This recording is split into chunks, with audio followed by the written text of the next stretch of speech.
అది ఒకరోజు సాధ్యమైందని చెప్పి నేను బలంగా నమ్మాను. అయితే నేను నిర్ణయం తీసుకున్న తర్వాత నేను ఇప్పుడు మన సమాజాన్ని కలుస్తా ఉన్న కొద్దీ అక్కడక్కడ కొన్ని సమస్యలు చెప్తా ఉన్నాను.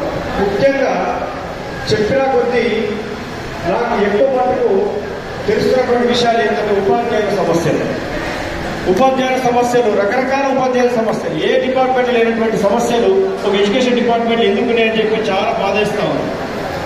ఒకటి, రకరకాల సంఘాలు ఉంటాయి, అన్ని సంఘాలకు గుర్తింపులు ఉంటాయి. మరి ఎస్సీ సంఘానికి గుర్తింపు లేదనే విషయం తెలిసింది. అది ఎంత దురదృష్టం, ఎంత వివక్ష అంటే ఇక్కడ ఎవరైతే గుర్తింపు ఇస్తలేరో మరి వాళ్ళు ఎస్సీ అట్రాసిటీస్ యాక్ట్కు ఎందుకు అట్రాక్ట్ కాదు అన్న విషయం కూడా గుర్తించాలి.